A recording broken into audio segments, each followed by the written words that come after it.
bounces slowly toward Bryant. He will glove it toward Rizzo. It's in time, and the Chicago Cubs win the World Series.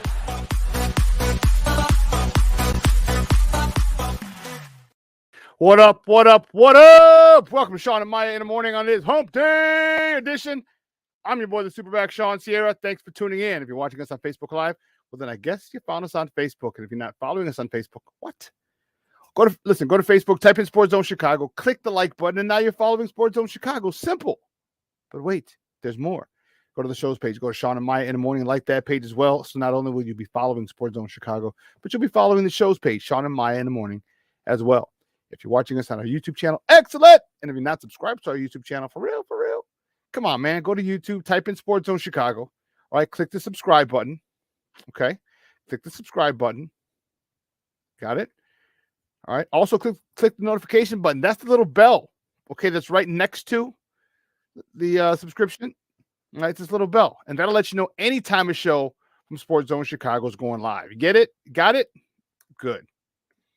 Now, if you're watching this on our mobile app, wait, please don't tell me you didn't know we had a mobile app. What are you doing? What your problem is? Come on, man. We have a mobile app. Ooh, Charlie. So listen, wherever you get your apps from, and it doesn't matter whether it's iTunes, Google Play, Amazon, Walmart, Kmart, 7-Eleven, Zayre, Zemsky, Macy, Montgomery Ward, Woolworth, Venture, Weebolts, Gold Blast, wherever you type in Sports Zone Chicago, you download it, you take us with you on the go. So not only do you get Shawn and Maya in the morning 3 days a week, not only do you get our other live shows throughout the week, not only are they archived there like they are on Facebook and YouTube, but I'll tell you what, we give you a slew, and I mean a slew of articles, thanks to my man Clarence Council III. Big up to Clarence for keeping you abreast of all articles Chicago sports related. Yay. Now, if you're watching us on a Roku channel, I like that kind of party, baby. And wait, please don't tell me you didn't know what, man. Come on now. You got to get with the program. You got to keep up with the Joneses and them. All the Joneses and we have our own. Not that one. We have our own Roku channel. Yes, we do, doctor. And listen, if you have a Roku television in the house, do us a favor. Download Sports Zone Chicago's channel. Okay? Download it. Put it right there next to Netflix, Hulu, Apple, Prime, Disney Plus, Stars. Man, BMF is getting good. Starting to get good. Paramount Plus. You guys get to watch your Yellowstone. Showtime, download it, put it right there. All right, you can watch us on the big screen. Hell, we're on the big screen, right? Mickey, Vicky, now. Now you can also tweet the show. You can tweet us at Sports Zone Shy. That's CHI at Sports Zone Shy. But if you want to follow me, just me personally online, you want to know what I did? Well, let me tell you what I did. I made it nice and easy for you folks. Nice and easy. One handle for Facebook, Twitter, Snapchat, and TikTok. All one handle at the Shawn Sierra. If you want to follow my lovely co-host, Maya Akai, you can follow her on Facebook and Twitter at the Sports Chica. If you want to follow her on Instagram, because you're an IGer and you do it just for the gram, we'll just follow her at Maya_Akai. MAYA_AKAI. We have a great show, but I need you to get interactive. So listen, whatever platform you're watching this on, whether it's Facebook, YouTube, or Instagram. I'm sorry, Facebook, YouTube, a mobile app. Leave a question or comment on that platform. It'll come up here on the thread. We'll put it up on the screen. We'll incorporate it into the show. And that, my peoples, that's what makes this the most or the best morning Chicago sports talk show around. And it's you. So bring them all, baby. Questions, comments, smart-ass remarks, because ain't nobody scared over here. Like The Rock said, like he was here Monday. He was in town on Monday. Like he said, baby, don't sing it. Just bring it. Do me a big favor, though, before we go any further. Do me a favor. If you're in the chat, do me a big favor. Do me a favor. Did I mention if you could do me a favor? Do me a favor. Hit that like button. All right, smash that like button for me, please. Pretty please, with sugar on top. It makes it a lot easier for me to move around and do stuff that I want to do for you guys. All right, I need views and likes. So you got to have interaction, so I got to have likes as well. All right, let's see who we got in the chat already. We got Cornelius Squalls in the house. What up? Armando Emeterio Lara Jr. What's up, my man? It's my man Junior. He is the pirate lover. Shawn Walls, what's up, baby? Thank you for tuning in. I appreciate it. Trapper, keeper in this mother Hubbard. Hell yeah. Good morning, Papa. Good morning. AC Adam in this joint. That's what I'm talking about. Black Diamond, bear down, Papa. That's what I'm talking about. Bear down. Oh, snap. King Booker World in this joint. That's what I'm talking about. King Booker World. Yay, yay, yay. AC Adam in this joint. Oh, Charlie. That's what I mean. Man, I love the usuals. Man. Whew. These are my peoples. All the peoples. Brandon Shuts in the house. Good morning, Papa. Thank you for tuning in. Happy hump day. Jason Jones up in this joker. Yeah. Wait. Trapper Keeper. Are you in Puerto Rico? Are you in Puerto Rico? Is that what the PR stands for? Trapper Keeper, you in Puerto Rico? Hey, Black Diamond. Hey, you know what? Thank you, Papa. I appreciate it, but no need. I got plenty of toilet paper in the house. Don't worry. I went to Costco the other day. I'm good. I got all the toilet paper I need. But thank you though. Good looking out.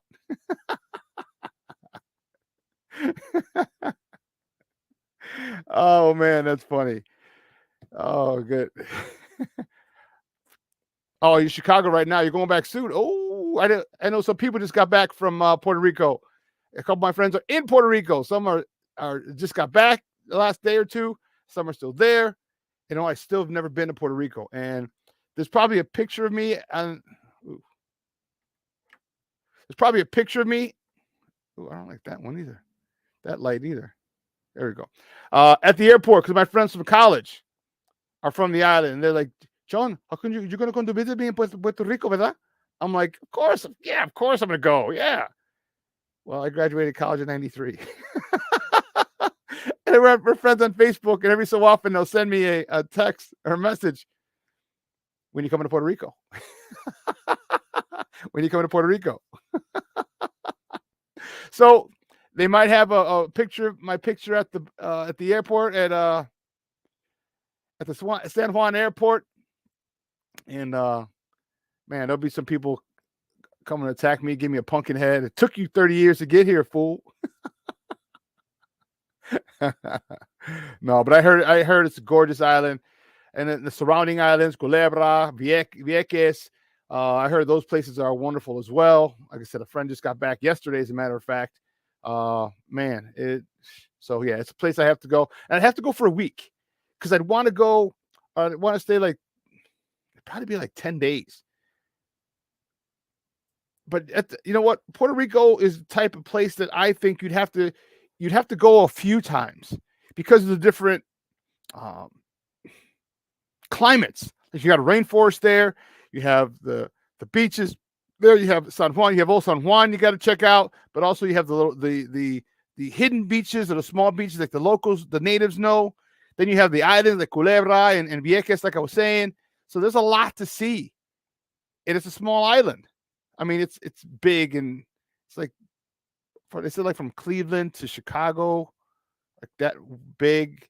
But if in the big scheme of things, if you look at the size of the United States, it's not very big. But so yeah, I definitely got to go there, and I don't even have to worry about. I don't need a real ID. It's the United States. But anyway, I digress. Puerto Rico is gorgeous from what I hear, and I can't wait to go check it out for myself. But Shawn Walls in the Mickey Ficky house. Good morning, Papa. It is your mother's birthday. Tell your mama happy birthday. Yeah, that's what I'm talking about. Oh, my goodness.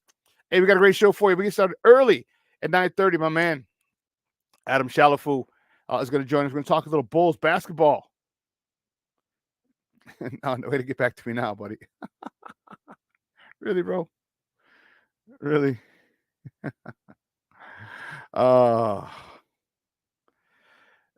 Some people. Anyway, Adam Shalafu, we're going to talk a little Bulls at 9:30 at the bottom of the hour, and at 10 o'clock at the top of the hour. I think, no. Yeah, he'll be on at 10. My man, Coach T, is in the house. We're going to talk a little Bears, what he sees, which quarterback he likes, what to do with number 9. We got a lot to talk about with Coach T. So, man, we got a phenomenal show, baby. You know how I do. Fool, you know how we do it. I was watching something with Ice Cube yesterday, in addition to everything that's going on with Puff Daddy, but that's a different show. That's a different show. Won't worry about him flying to a Caribbean island with no extradition laws there. Sorry. Oh my God. Anyway, he's like, I'm out. Sorry, my sons, I'm out. I gotta go. I can't get caught. I can't get caught, guys. I know you're my sons, but I gotta go to an island with no extradition. That sick son of a gun. Anyway, guys, you know how we do the first segment of every show. It's called Top of the Morning. It won't come just when you want it.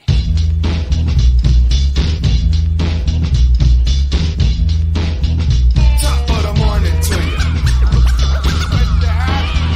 Top of the morning to you. Top of the morning to you. Yeah, the first top of the morning topic. Which way do we go? Which way do we go? Which way do we go? You know which way we go. Puts a little smile on my face. The Cubs in their final preseason or spring training game, final preseason game. The Cubs fall to the St. Louis Cardinals, their arch rival, 7-2, out in Sloan Park in Mesa, Arizona. Imanaga got the start. He got the loss. He's 2-2 on spring with 3 innings, 8 hits, 4 earned runs, a walk, 6 punch-outs. Talkman, he was 1 for 1, hitting his 3rd homer of the year, driving in his 7th run of the year, and Franklin was 1 for 2, knocking out his 2nd dinger of the season, driving in his 3rd RBI of the spring. Next top of the morning topic, the Blackhawks, baby, yay, yay! The Blackhawks beat the Calgary Flames yesterday, 3-1. Mrazek stopped 38 of 39 shots. Seth Jones with his 7th lamp lighter of the season. Dickinson with his 19th and 20th lamp lighters of the year. Kurashev, the assists go to Kurashev, his 32nd of the season. Connor Bedard, his 35th of the season. Anderson with his 10th and 11th helpers of the season. And Slaggert with his 1st and 2nd helpers of the season. Man, let me tell you something. I told you this team is not very good, but they're exciting. They're young. They just need to continue to add talent, and this team will be there. They will be there. That I can promise you. All right? It was going to take a couple years, but they'll be there. And here you go. Sorry about that. And by the way, the Bulls tonight, they host the Indiana Pacers at the United Center. Tip off at 7:00. You can catch that game on NBC Sports Chicago. Or if you want to listen to it on their flagship, you can check it out on 670 a.m.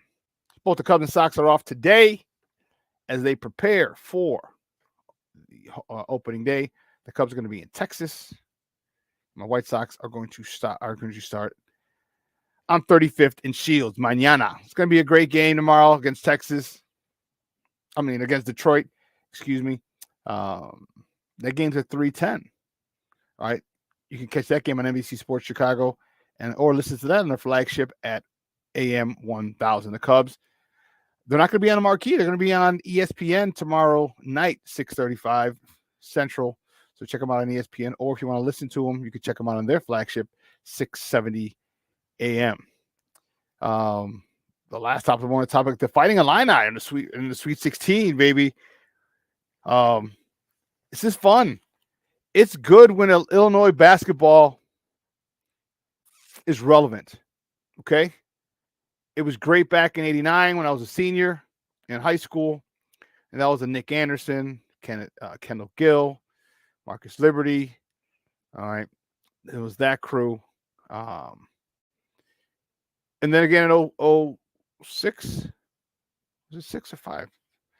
Well, with D. Brown, Darren Brown, that whole crew that was awesome. And it's good. And you know what? Kendall Gill's been on here plenty of times, and he was telling us that team,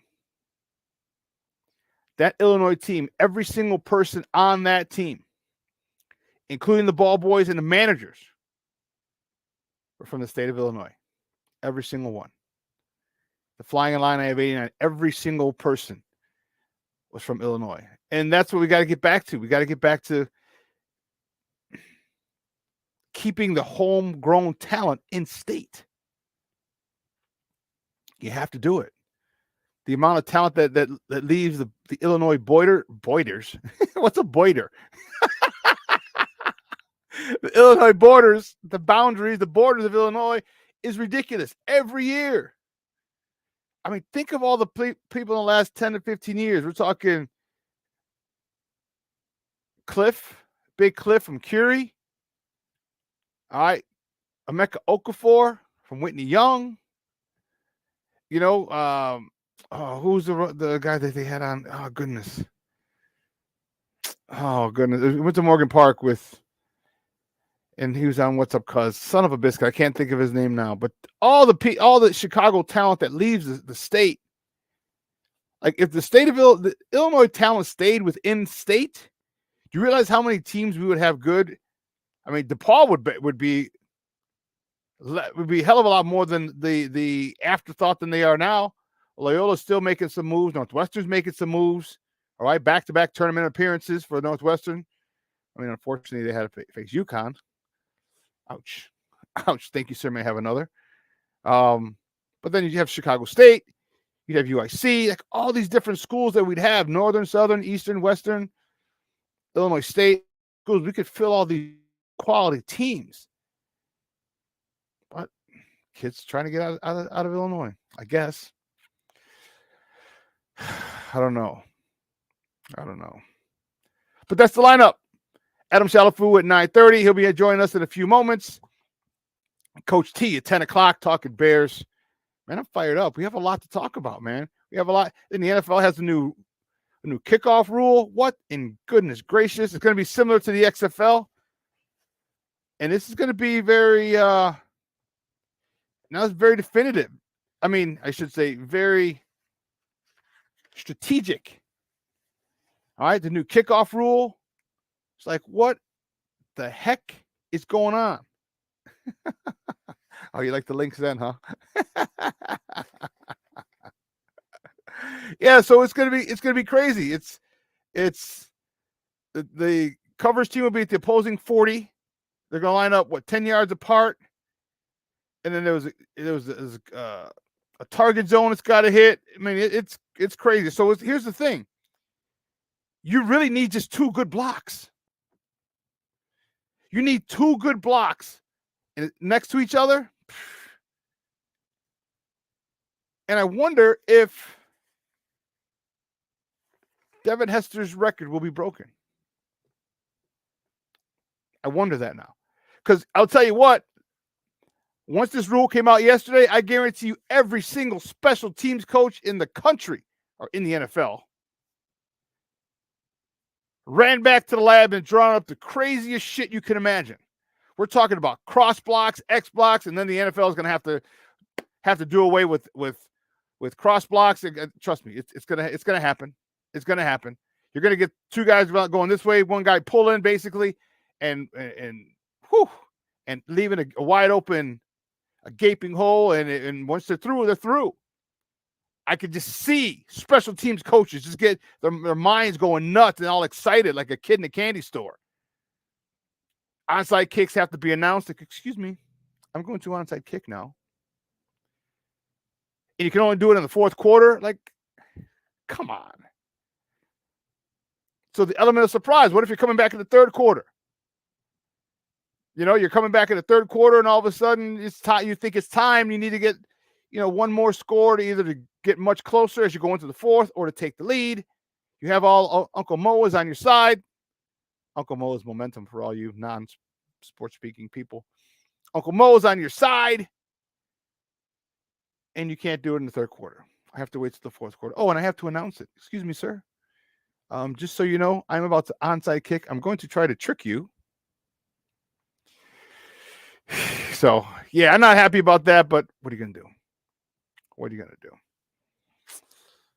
NFL has spoken, and since they literally have a patent on Sundays, Mondays, Thursdays, they can kind of do what they want.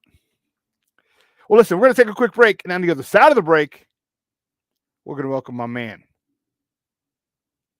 I hope he hasn't frozen his ass off because it's cold up there in Fargo. over at KVRR. Man, hope he's staying warm and toasty. My man Adam Shalafu. We're going to talk a little Bulls basketball on the other side. So don't go anywhere, folks. Let's keep it locked right here. Shawn and Maya in the morning on Sports Zone Chicago. Hey, it's your boy, the Superback, Shawn Sierra, and be sure to follow Sports Zone Chicago on all social media platforms, on Facebook, Instagram, and our Roku channel. You can find us at Sports Zone Chicago, and on Twitter, we are at Sports Zone Shy. Also, be sure to download our mobile app so you can take Sports Zone Chicago with you on the go. Time out. How are you feeling right now? Happy? Excited? Angry? Overwhelmed? One of the best things you can do for your mind health is to name what you're feeling. It can sharpen your awareness and help you talk about your feelings with someone you trust. Here are 3 questions to ask yourself. Where are your thoughts right now? In the past, the present, the future? Do you notice any sensations in your body? Is your heart beating fast? Is there a flutter in your stomach? Or are you fully relaxed? What do you need right now? Time with others? Time to yourself? Remember, there's power in this awareness. So find ways to identify what you're feeling today.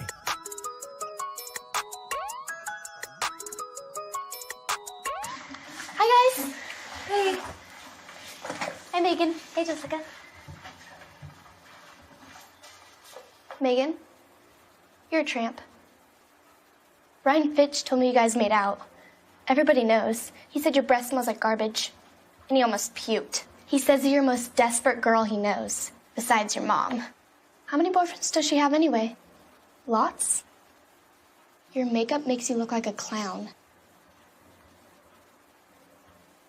That zit is huge, zit face.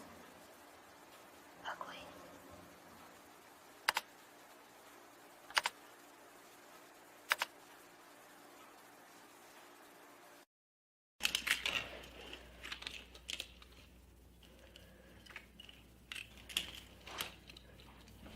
Hey, bud, what you doing? I'm playing with cars. Cars? Can you show me what a car does? Whoa, whoa, whoa, whoa, whoa. Hold on a second. First of all, this is a school zone. So you need to put down your cell phone, stop texting, and let's get to driving. Now you're coming up to a stop sign, right? You need to slow down and stop before you hit that Y line. I want you to look left, right, left. You don't want to get hit by a car going on your left, and to your right to make sure you don't get sideswiped by a guy coming from your right. You're coming, and you see a crosswalk. You better slow your horses down, because the #1 rule of driving is always yield to pedestrians. Now stop, pull over, and you are done driving. Gosh, what do they teach you kids in school nowadays?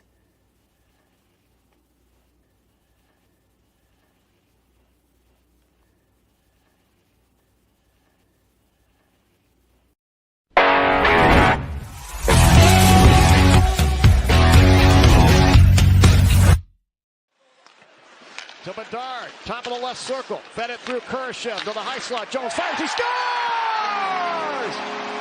All 5 players on the ice for 2 minutes and 47 seconds. But when you've got it in the offensive zone and you've got puck possession, not nearly as exhausting.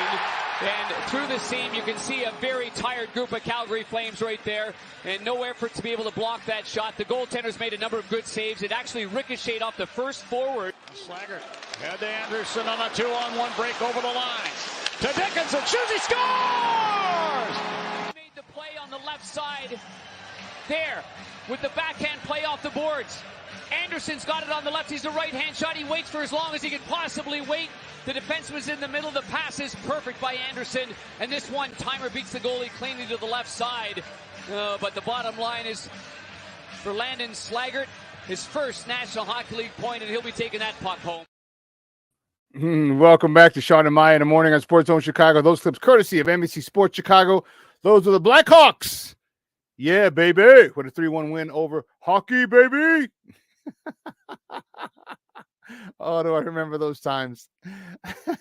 Those clips courtesy of NBC Sports Chicago as our Blackhawks beat the Calgary Flames 3-1 last night at the UC. My first guest today is a good friend of the program. He's up there, hopefully not freezing his tushy off. Speaking of the tush push in the NFL. He works for KVRR. You can find him on Twitter at Fargo Foo. It's F-O-U-X. Guys, let's welcome back to Shawn and Maya, Adam Shalafu. Adam, what's up, Papa? How are you? Oh, it's kind of mild winter. We got a last second snowstorm, but before that, not too bad. Not too bad. Kind of just like a Chicago winter, a bearable winter, but it got us eventually. But I'm good. I'm good, having a good time. Just got done with the March Madness of the high school hoops here. And, excited to be here talking some Bulls.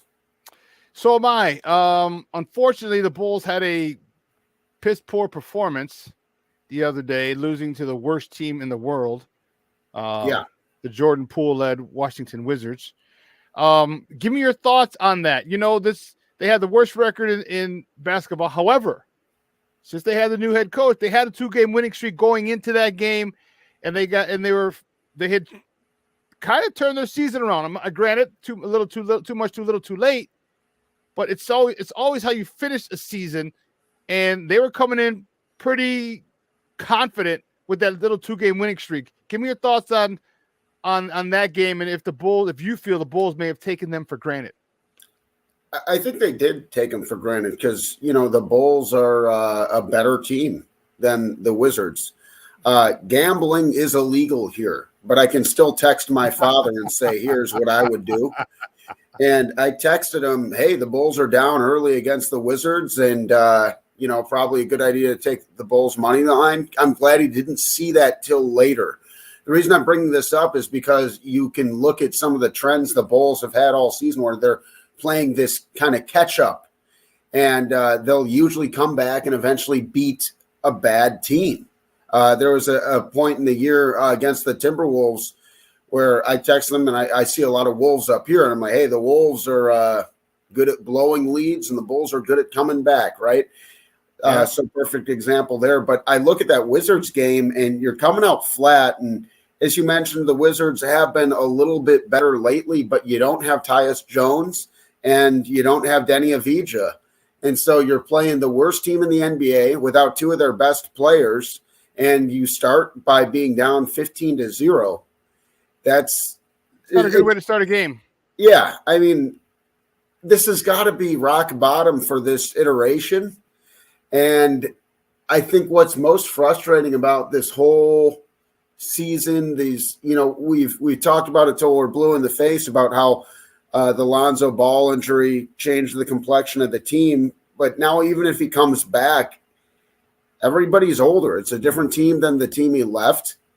And it's not working. It's not working. Like it's very gimmicky. We've seen it in flashes. The injury to Levine certainly was a nail in the tire.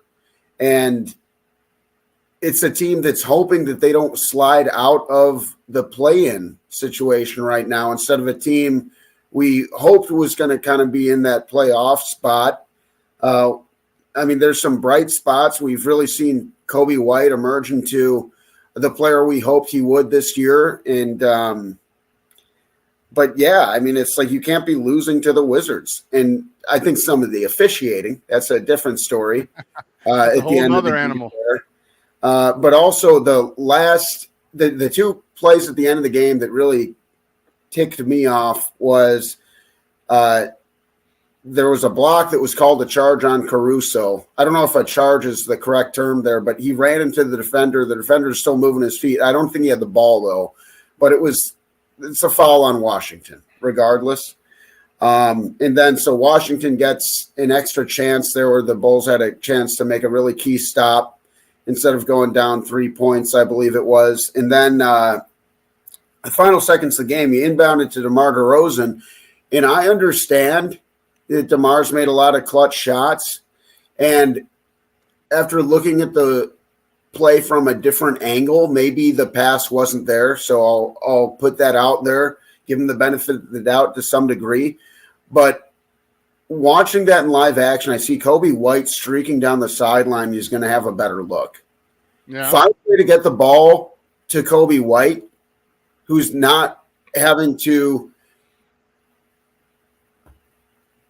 hoist a shot from just outside the half-court line. Like, this isn't a formula for success. Kobe White, we've seen him make shots from the parking lot all season long, Give him a chance to be the hero. And so that takes me off give him a chance to. I think it's his time. I think he's earned that now. I think DeMar was the closer back then. I think DeMar can still do it, but I think it's also time that you pass the baton and let Kobe start trying to win some games, get some game-winning shots. I think he's earned that. I think he's, with his play and his development of the last few years since he's been here, I think he's earned it. I completely agree. And at this point, it's like, how much longer is DeMar DeRozan going to be in the league? Not just, maybe a few more years with the Bulls. Let alone with the Bulls. But the guy's getting older, and at this point, the Bulls need to focus on building for the future, whatever that looks like. And there's a lot of different versions of that. And we texted last night. I said, what do you want to talk about? And when you mentioned the Bulls' future, I realized that the answers are going to be based on what do you want, in particular, because there's a world where the Bulls do it one way because they're trying to make the playoffs next year. And then there's a world where they do it another way because they're trying to win a championship a few years later. But those aren't the same thing, because right now it's a purgatory team. And even if best case scenario, Lonzo Ball comes back, he's somehow magically healed by the medical whiz, and he's just ready to go. Johnson doctors. Oh yeah, they got a dead guy's cartilage in this guy's knee, and I think it's unrealistic for any Chicago's Bulls fan to be like, well, they took that knee ligament out of that corpse and they slug it in there, so he's probably going to be Magic Johnson when he comes back. He's going to be amazing. We're going to be as good as we were before. That's unrealistic. You got to just send the Magic Johnson's doctors. Just send the Magic Johnson's doctors, bro. Who you're playing a lot of money to for a guy with a dead guy's knee. And so you take the dead guy's knee, you say, hey, kid, get out on the floor and be as good as you were 3 years ago. It's going to be tough. Let's say it does happen, though. Then you're still looking at a team that isn't as good as the rest of the East. And let's talk about tonight's game and the matchup they have. The Indiana Pacers, they just fixed all their issues by adding Pascal Siakam, and they are now a super fast, super long, super athletic team that can spray from three. And the Bulls are going to have to play them all the time, and they're not going to be able to match up because this is a team that isn't just quick. The Bulls are like my girlfriend's cat, very small, kind of cute, sneaks out from behind the couch and bites your ankles. But the problem is I'm 190 pounds, and the Bulls are going to run into teams that are 190 pounds to their 8-pound, hey, well, we got a bunch of really good guards. Well, that's really cute. You got two slow centers. You can't match up with the rest of the league, and you're not really scaring anyone. You got your moments where did you see that cat?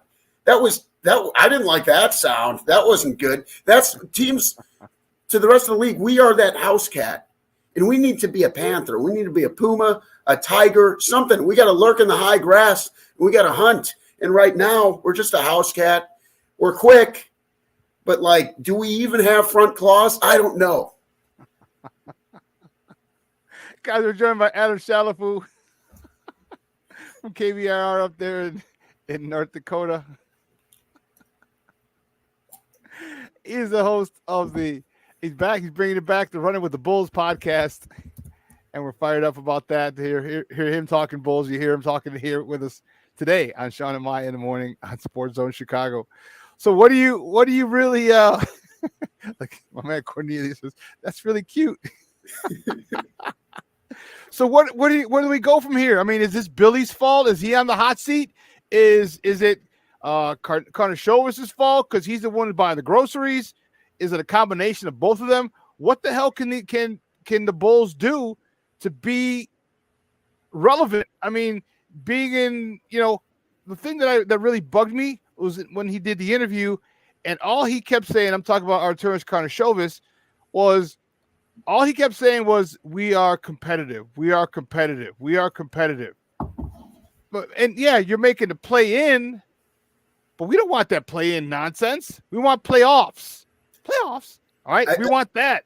Yeah, and, I feel like the competitor in me, because I remember in college when the the Sixers were in the tank thing, and I used to get like heated about it because I told my friends who were all about like, oh, they're brilliant. I'm like, no, they're stupid. You don't like, there's no integrity in trying to be bad. And it's bad for your culture. And you look, and sometimes being bad doesn't even make you good. Like the Sixers are a great example of why not the tank. They whiffed on just about every pick except Joel Embiid. A lot of guys were supposed to be sure thing, right? And so you don't want to get into, in my opinion, a point where you are going to like just not compete.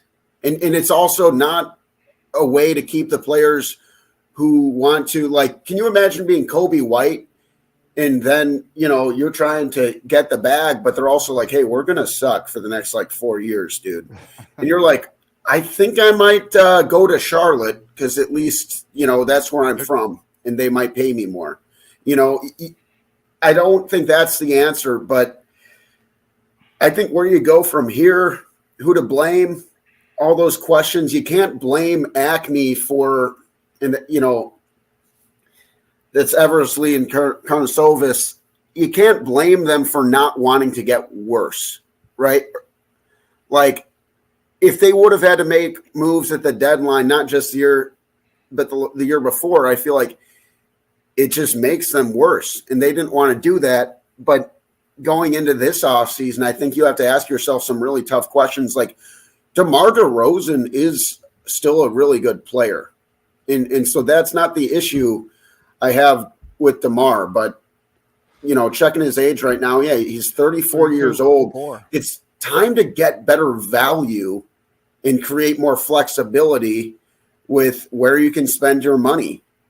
You know, like Levine's got more years left on his deal, but I would like the Bulls to try to kind of take a note out of what the Bears are doing. Like, look at what the Bears have done in free agency. And it's not just about, they've made some big, sexy splashes, don't get me wrong, but it's about getting good value. And they need to, it would be great if they could magically get some home run free agent. But the fact of the matter is that there's just not really too many guys out there next season as far as like going to completely move the needle. Like, you know, Tyrese Maxey, I think, would wind up going back to Philly, and you don't need a guard. You already got 1,000 guards. LeBron James is 1,000 years old. You know, we'll see what happens. I think Pascal Siakam, good chance he stays in Indiana with how good of a fit he's been. OG Anunoby. But you get way down there and you start thinking about guys like Precious Achua, you know, who's been really, really nice for the New York Knicks. In that power forward spot, you start thinking maybe a guy like Miles Bridges. You know, you want to monitor the Bruce Brown situation. Buddy Hield might be an interesting guy. But I think that this team as a whole needs to change the construction of their roster in a way that allows them to play a more balanced game of basketball and stop being that house cat. And all the jokes aside with the house cat, right? Like, the reason I'm making this comparison is because it's either you have Drummond or Vucevic out there, and then like literally Alex Caruso is your power forward at times, and he does good at it. It's not a knock on Caruso, but he's 6'5". Yeah, like he's 6'5", and that's another reason at this point, I'll be on record, I would prefer DeMar leaves because he's at 28 mil. This year, that's going to take a ton of cap. I'd rather have Caruso out there, even if it obviously is going to make you a lot worse offensively. But, you know, it's time to start leaning more on Kobe White. Zach LaVine is going to come back. And this whole, hey, let's have like one center. And sometimes it's got even clunkier because they don't have a true power forward. And so then you put Drummond and Vucevic out there together, and then it's like, okay, now we have these 2 7-footers, but we can't really move. And then when you have Vucevic or Drummond out there, it's like, hey, we got these 2 really big guys, but no one else can rebound.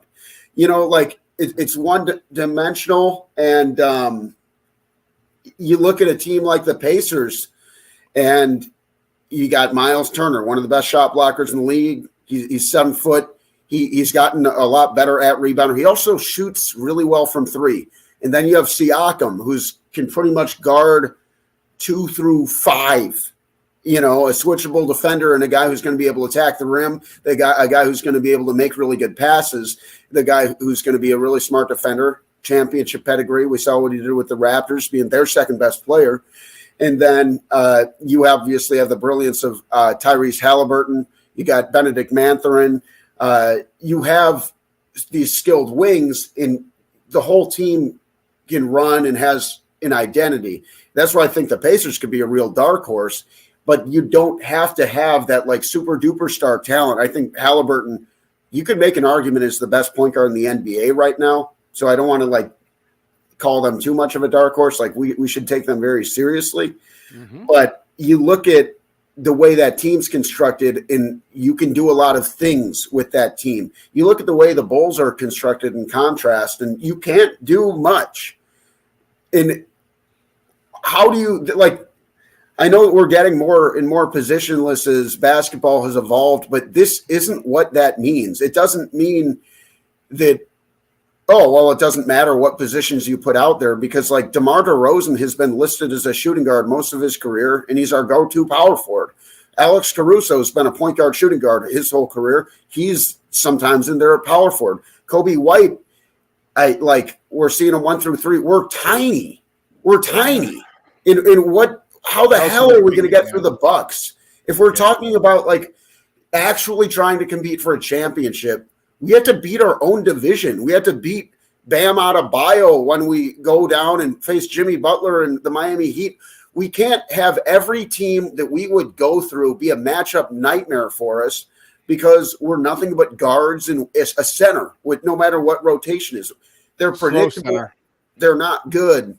It's really got to change, and unfortunately, it's not going to be a one-year project. Even if Lonzo Ball comes back and he's perfect, he's somehow better than before, like he's just another guard, and you got all these log jam guard positions. It's time to start looking at what kind of value you get on a guy like Gordon Hayward next year, who can actually play some power forward, pass the rock. Is he a perfect player? No, but you got to kind of look at like, what kind of bridge players can we get with value, or do we completely blow it up and try to just like get a clean slate? Because I don't want them blowing it up with intention to tank, because I don't think there's any integrity about that. But if you blow it up in the way that like, hey, let's just I remember I was in art class. I was painting something in sophomore year in high school. And I'm like, this sucks. So I got a new piece of paper. Do the Bulls need to get a new piece of paper?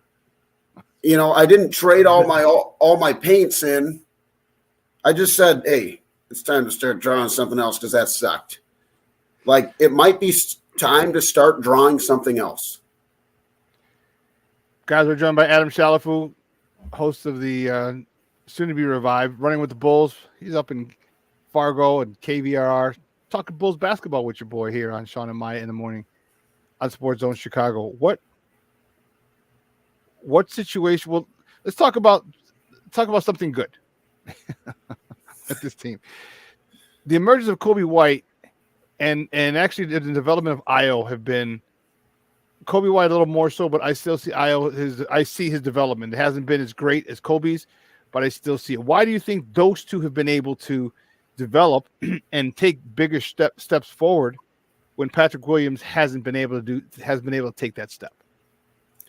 I can't figure it out with Patrick Williams. And, it's one of those things where he shot up the draft boards going back, because, he didn't even start at Florida State. Right.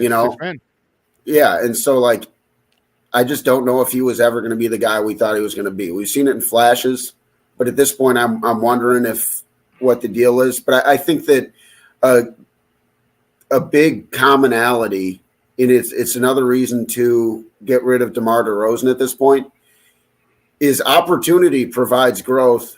You know what I mean? Or it facilitates growth rather. And so when did Kobe White break out?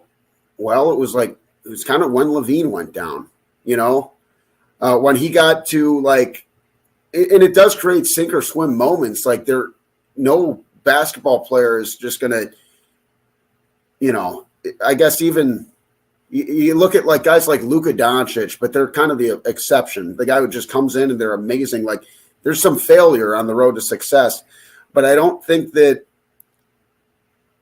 the Bulls' young players have been getting the opportunity to cut their teeth with some of that failure, frankly. And if they do, sometimes you got to give them a little bit of a longer leash and realize that it's not always going to work right away, but also it gives the front office an opportunity to be like, okay, well, we gave him a chance. You know, he didn't pan out, but we've seen a lot of guys leave the building and have more success elsewhere. And that's why I would prefer to keep Patrick Williams around if it's Patrick Williams or DeMar DeRozan, because I mean, I think it's apples and oranges to some degree, but pulling up the salaries right now, you know, Patrick Williams becomes a restricted free agent this year. If he wants anywhere close to like, you know, 30 million, you can't do it. But if you can find him on something that's reasonable for him, I think it would be great to bring him back. But he's 22 years old. I mean, I remember, not that I'm a professional athlete, like I remember my muscles didn't stop developing until I was 26. Like we forget that sometimes, like sometimes these guys are literally children when they get brought to the NBA. Like you're 19, like your body's got to develop. Look what happened to Markkanen once he got a little stronger. And that's just like developing his body. You know, I think a great example is, let's go in the Wayback Machine and remember that Tyson Chandler was a small forward on the roster his first year, similarly to what the Minnesota Timberwolves with Kevin Garnett. And he wasn't that strong. He didn't pull down that many rebounds. We all know who Tyson Chandler turned into, you know, a perennial defensive player of the year kind of guy. And I think that there's a level of patience we need to have with development. I think what makes it so tricky is with these kids coming out so young, it's like you better be friggin' good by 22. Otherwise, and then the next team gets the guy who clicks. And so maybe that's something the Bulls can keep in mind too, is like, all right, well, who can we kind of give a second chance at life here? That's struggling somewhere else. Yeah. But I look at Patrick Williams, like, is he impressed me? No. Is he 22? Yeah. Could he get better? Yeah. Is he going to get better with DeMar DeRozan there? No. And so, like, you need to, like, give these guys an opportunity to be better. And even if next year, I would prefer it. Like, I always want to make the playoffs, man. I love watching the Bulls make the playoffs, watching those games, play in. I'll take it, whatever. Yeah, I'll have to take it, yeah. You know, but I'm looking at next year and, like, we got to kind of break this cycle. And if that means being down around 11 or 12 in the East, but development from Patrick Williams and Kobe White makes his first All-Star game, some stuff like that happens. I do think they're going to be inevitably better with Levine, and I don't think that he's necessarily going to go anywhere because look what happened when they tried to trade him. The value wasn't there. But even like Levine, he's got a lot of good years left in him, and like what is he, only 28? Yeah, I mean, let me take a check on that. Yeah, he's 28. You know, like it's not like he's about to retire. You know, get some good Levine prime years and see what happens with DeMar out. Does that make Levine better? You know, but it's time to like break up the car you keep taking to the mechanic at this point. You know, he's putting it together with electric tape. Yeah, I mean, like you got he's holding it together. Yeah, I feel you.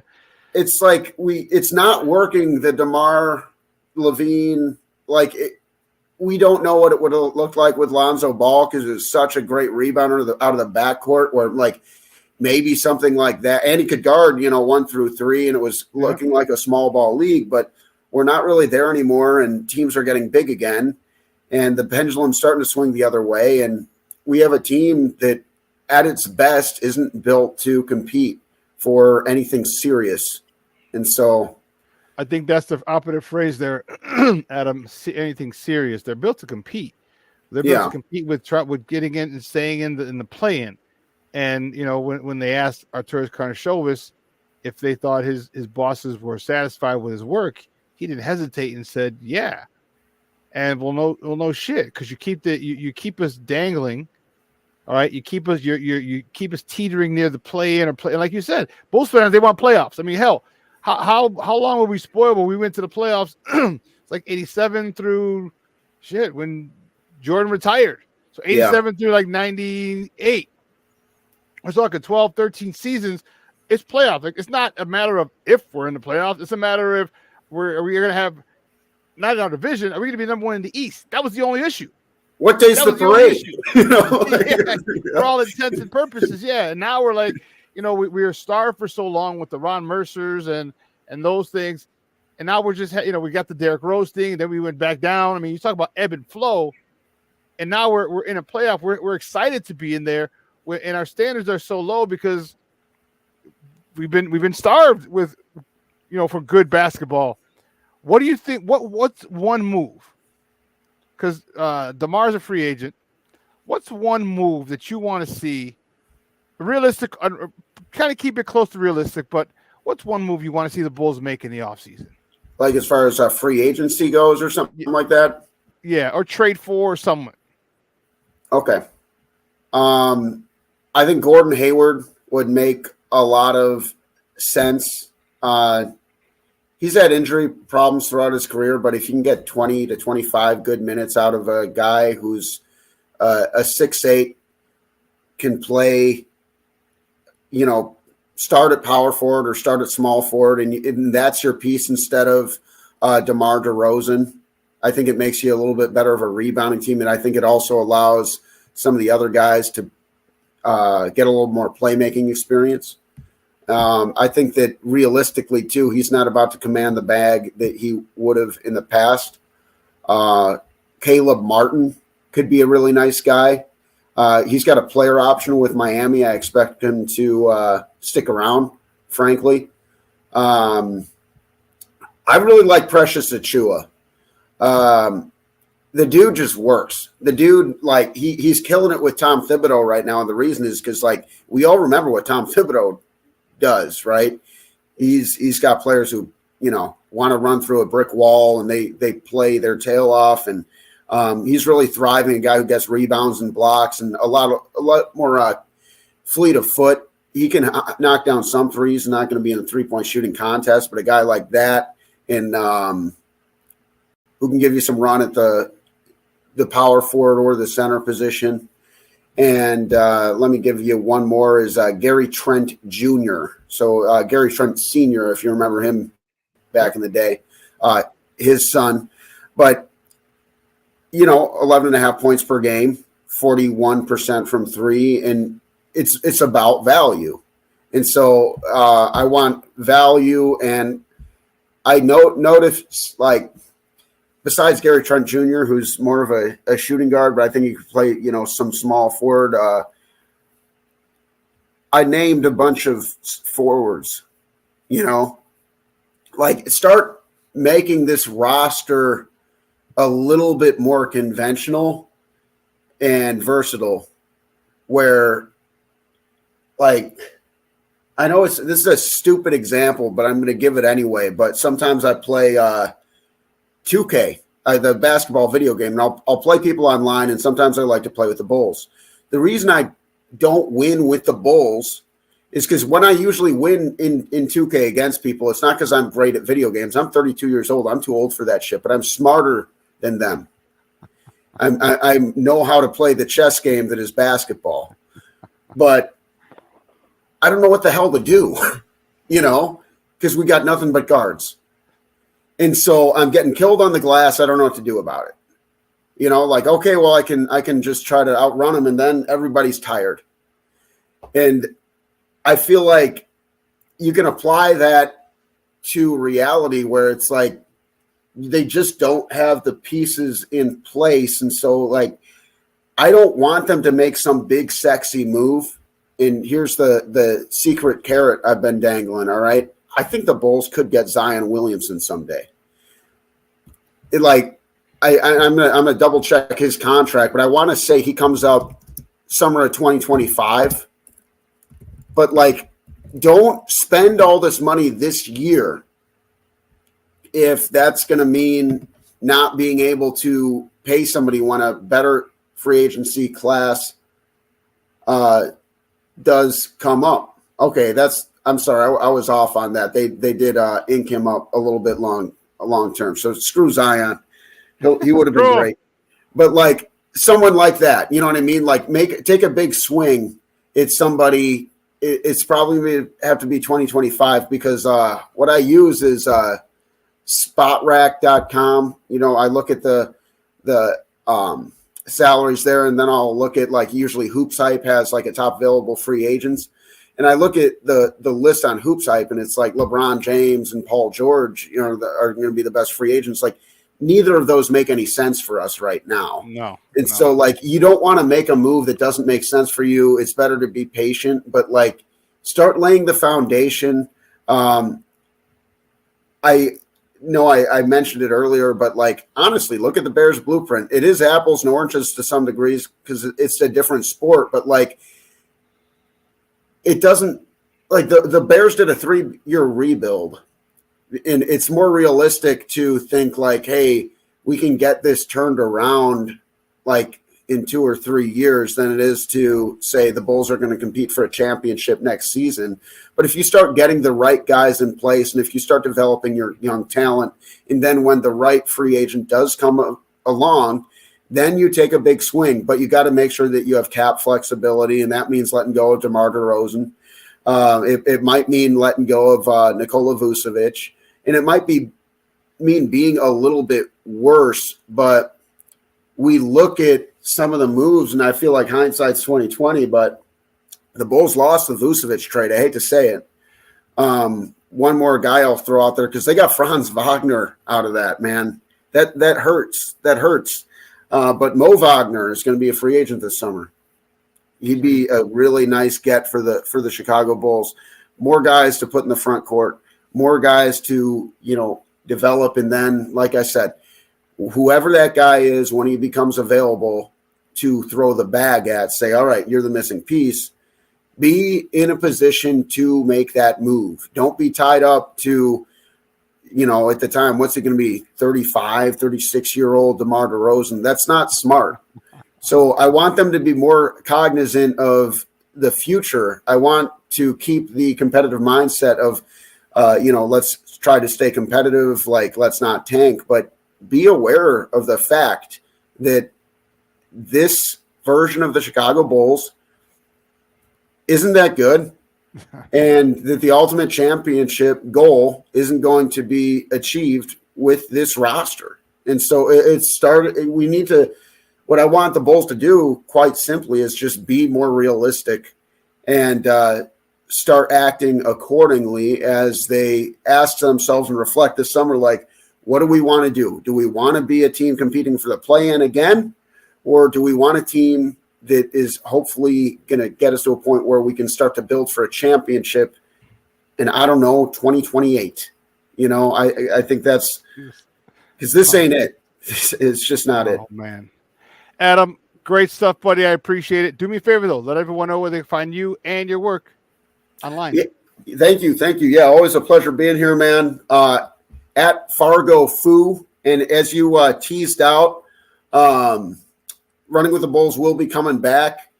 I'll just briefly explain here. You know, pandemic kind of took us out of our rhythm. I have a new co-host who will be coming in. I'm not going to release any names just yet, but it was important that it was another Radio DePaul alumni. And that's where, you know, I kind of cut my teeth in the podcasting game and everything. So it's going to be another Radio DePaul alumni, a guy who has archival knowledge of the Chicago Bulls. This guy can tell you what shoes and socks Tom Borowinkle wore. And he's going to be a great fit for us. We're really excited. This kid is finishing up law school right now. And I told him, hey, man, get that done. But obviously very intelligent if he's in law school right now. So we're looking at the summer and looking at to kind of get started with the off season, and then hopefully we just keep on running. Hit the ground running. And we will I'll provide all those links on social when the time comes. But much like the Bulls, it's about doing it the right way. And so, but yeah, keep an eye out. I'm always tweeting Bulls stuff. I'm always trying to keep an eye on stuff, and I'm very locked in on the Bears right now. Very interested about the Chicago Bears. So a lot of Chicago tweets. That's a whole nother conversation, man. Because yeah, I'm not happy with it. I mean, I trust Poles, but it doesn't mean I can't be critical of what he's done. Yeah. I don't agree with it. I get the financial aspect that he talked about, but it still would. I don't know how much different it would have been keeping our former quarterback. And it's he's a little more likable, Shawn. It's not just that, but my here's before I let you go. Here's the thing that I said, and everyone always talks about chase greatness. You know, one of the guys, well, let's chase greatness, all right, and blah blah blah. And I get that. I'm not, I'm not averse to that. But my question is, here's the thing that people don't understand: that there's chemistry in a locker room. Mm-hmm. Okay, there's chemistry, and it's not always based on talent or production. And my example was this: when the Bears won their Super Bowl, okay, or when they made their Super Bowl appearance in 2006 or January of 2007, was Jim McMahon or Rex Grossman, were they the best quarterback in the NFL at that time? No. Not even close. Not even close. Okay? But what was Jim McMahon? Jim McMahon was a leader of men. Yeah. Jim McMahon was a dude who commanded the respect of his teammates and pulled the best out of his teammates. And that's what we had. We had the guy, we had the leader, and truth be told, we also had a quarterback who, if he would have been managed, could be a top 10 quarterback in the NFL. And a top 10 quarterback with what they have now, it's looking like super. It's deep in. It's pretty much this way. Where we'd be vying for the NFC title game every year in the near future. All right, whether we get there or not. Okay, we get there. We get to the Super Bowl or not. That would be the goal, would be to get to the NFC Championship game, because at that point anything can happen. So, well, if you want to have me on for some Bears talk for a little curveball sometime, I'll stay ready, because I don't want to take up any more of your time, because I could talk about this one for the next 2 hours. Yeah, you and me both, bro. But hey, I appreciate it, and we will talk soon. I will have you on. Maybe next week we'll do some Bears talk, because I was not happy. It's interesting how, people.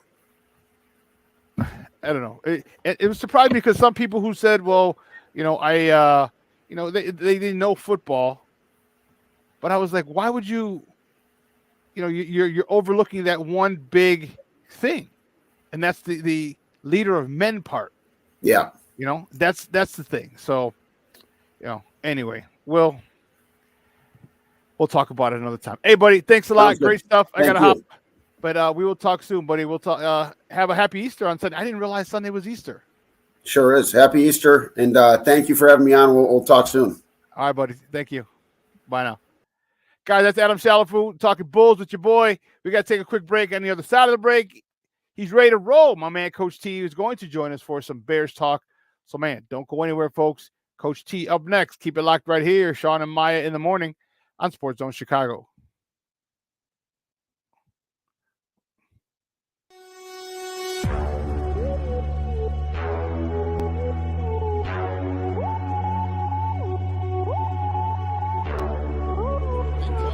To run for 17, back he goes, here comes Chubb, there goes the ball, touchdown, Mooney! Jones will walk at the left tackle, time for Fields, now we'll accelerate to get the first down, great tackles, and he's off to the races, and we got a terrific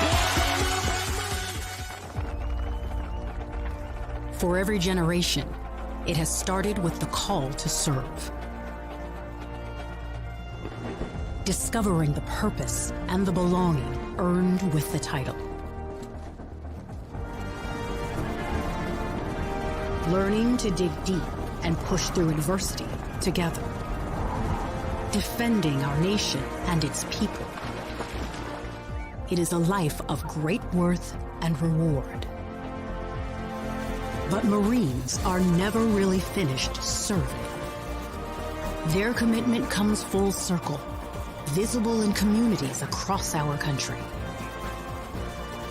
This is Semper Fidelis, always faithful, always Marine, marking a path for the next generation. So I've come up with the family emergency plan. Great. What is it? It's difficult to talk about, so I'm not telling you. How will we know what to do? You won't. I'm so glad I won't have to remember anything. And me too. Thanks for this, sweetie. Talk to your kids about who to call, where to meet, what to pack. Search Ready Kids at nyc.gov or call 311. Like when RG3 comes out, you heard it. Yeah. Okay. Don't you think like your particular Bears feels different than maybe the previous Bears? Like that's how we feel outside looking in. It's like, hey, this is a brand new building almost. Does it feel like that in there? And obviously you weren't there beforehand, but does it feel like you and Eberflus's culture is, because at the end of the last season, it feels like, okay, the culture is kind of settling in, team settling in. You guys feel that obviously? Yeah, it pisses me off a little bit, to be honest with you, because we were hired to break a cycle. The same thing when I was in Kansas City. Coach Reed, all of us were brought there to break a cycle, and we did. And no one talks about those days anymore. It's all about what they are right now. So I really believe we're about to break this cycle and get this city in a really good situation and win a lot of games. So the past is the past. Like I don't worry about that at all. It's about where we're going. Okay. Well, a lot of people had a similar reaction to you. Welcome back to Shawn and Maya in the morning on Sports Zone Chicago. Those clips courtesy of ESPN. That was Bears general manager Ryan Poles, all right, on the Pat McAfee show. He was referring to the comments made by RG3, who said, basically, Caleb, tell the Bears don't draft them, and, because of the situation before, and, their history of not developing quarterbacks runs very deep. And I got a couple questions about that, though. Ryan Poles said one thing that was, I was like, wait a minute. Okay. He's talking about, he says, we're here to break a cycle. Okay. I get it. But he didn't. So you're drafting a new quarterback with a lame duck coach or a coach who's going to be on the hot seat. Because, in my opinion, this was the year. All right. Poles had to talk to Eberflus before he hired him, saying, hey, this is what we're going to do. I'm going to break this thing down your first year. Your second, I'm going to start rebuilding it your second year. Maybe get a couple key free agents. We'll build I'm going to break the defense down, and that's going to hurt. And we'll rebuild that, and then we'll get to the offense as best we can. So you take the heat for 23, and once we get help on the offense and start developing this offense, I think 24 is when we can start evaluating you. Okay? So I think that's why he kept his job. So now I think we get to truly start evaluating Coach Eberflus, but he's going to have a new quarterback. Well, this is the same thing that's happened before with Justin, with Mitch. The difference is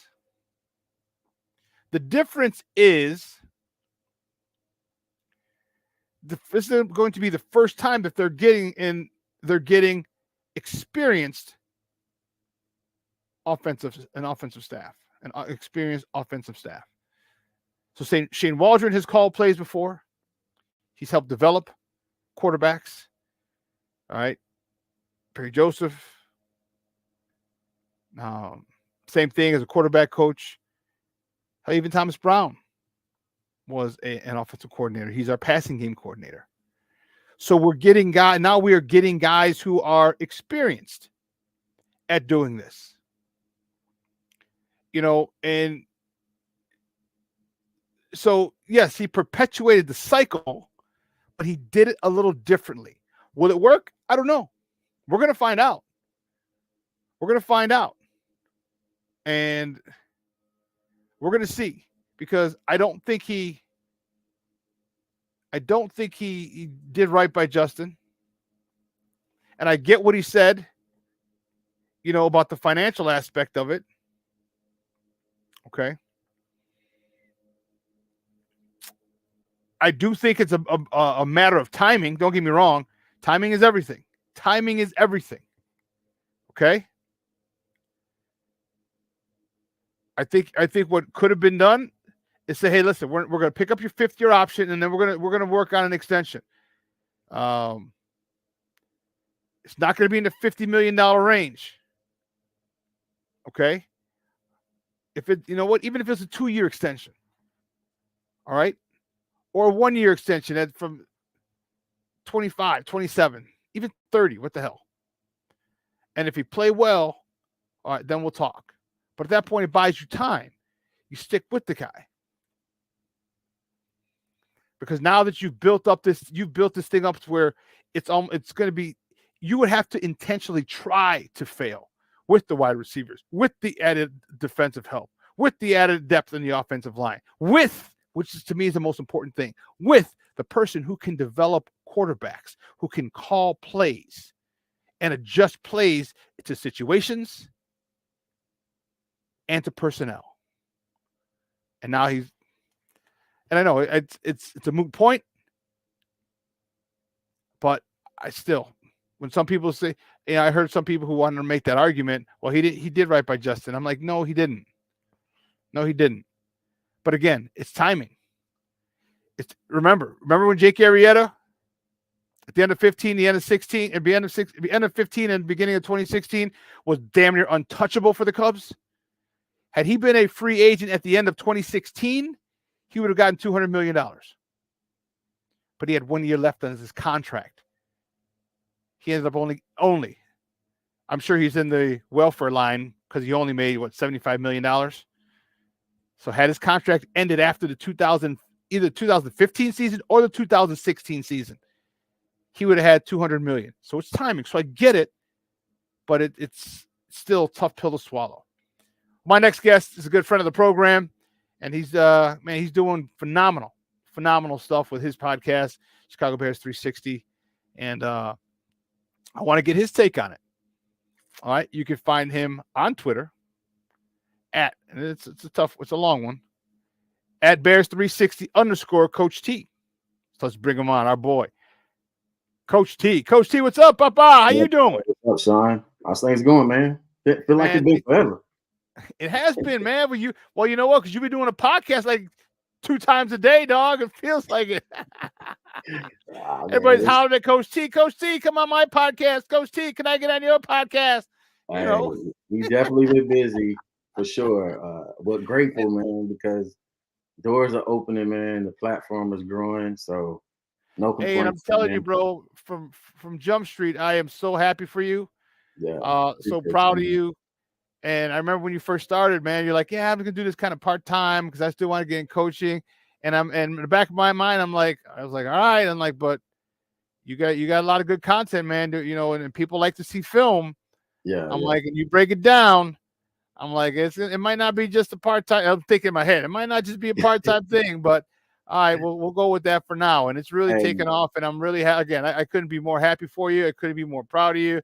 Because there's no competition, bro. It's I'm proud of all my people who are doing this, especially my people of color who are doing this and getting in this space and providing a different perspective for people. A couple things already when you say that. First of all, people don't know it's for the game, the DIY media game, the media game. First off, people don't understand the amount of work that goes into it. It's a lot you got to put into it if you want to be successful at it. And then the other part of that, this, Shawn, you don't get a whole lot of help. So I got to give you a flower because you're one of the very few people that volunteer information, volunteer help, volunteer access. You know what I'm saying? We got some big things coming up, and I really was saving kind of that grand moment to recognize the people that helped me get to where I think we're about to go, and also to be able to provide opportunities for those same people to share that access, share those platforms. So man, definitely we always gonna be locked in, bro. It's just like that. It's so much. I'm excited, bro. And like you said, it was about getting back on the sidelines and coaching and stuff at first, but I have to recognize you have to walk through the doors that's opening for you. So I closed that chapter finally. I put it to rest, and as you've noticed, I've leaned into this full fed. So we're not even looking to go back, man. I'm here now. So everybody, stand by, man. I'm gonna coach it like I did coaching, man. So it's all energies forward, full steam ahead, man. So I appreciate you, man, always. And I'm here anywhere, anytime you ask me, I'm here. I appreciate it, man. I appreciate it. Well, that's what it's about, man. It's helping each other, you know, and that's it, just helping each other. You know, and as a teacher, well, that's literally what coaches are. Right. You know, you want to see people that you coach, people that you teach, you want to see them blossom. And you're one of them, bro. You're freaking taking off, and I love it. I'm telling you, I couldn't be more happy. You know, and I know I have a couple other people that I've been helped along the way, and one of the guys is like the head of gambling for Fox Sports now. He was like, we had a conversation, and he was like, man, dude, he's mentioned, he goes on the show a couple of times, like, man, he goes, I remember when I was thinking if I wanted to stay in this or not, and he goes, and you told me that I was really good, and then he went on to BetQL Sports and then Fox Sports picks. So the dudes, I could never get a hold of him. I'm like, damn, dog. Like, where you at? LA? You in Miami, New York? Where you at, dog? He's like, man, he's busy. Nah, I tell you one thing, bro. The Marine in me won't let me be. You know what I'm saying? Loyalty is a big thing. So I've had it planned out in my head. Like, okay, once I reach certain milestones, I'm definitely gonna reach out to certain people like yourself. Like Aldo, who provided opportunity on Barroom Network, and we still have a good relationship. Yourself, like I said, it's been a few people. Herb Howard, there's been a few people, man, that just reached out, embraced what we were trying to do, saw the talent, and said, "Hey, how can I help you? How can I help grow, man?" And I'm grateful, man. I'm that part you guys don't get from me, at least my audience don't get from me a lot, because I feel like I always have to be defensive in a sense, or I takes. But on the back end of this thing, man, I'm super humbled by everything that's happening with the channel, for real. And I see your comment, King Booker. We gonna handle that. My producer got with me after the show yesterday. We gonna make sure we handle that nerd. Well, let's get to some Bears talk, baby. Let's get some Bears talk. All right. My man Justin is out. All right. And how did you feel when you heard about the trade 10 days ago, 11 days ago? Hey man, like, it's crazy because my mom was texting back and forth at the same time when I saw the Bears alert come down my phone, and it was like I had to I did this conversation, Bob, because it hit me like a ton of bricks. Like, damn, they actually did it. So it was a heartbreaker, man, because you know what I'm saying, the kid poured so much into the city, obviously wasn't set up for success. If you deny that, then you know what I'm saying, you have you have cognitive dissonance issues. You know what I'm saying? You probably want to go get checked out.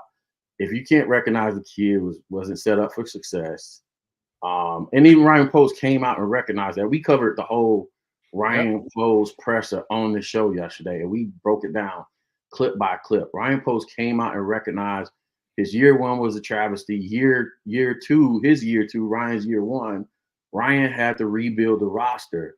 Year three is where the debate starts, right? Good morning, Burley Smoke.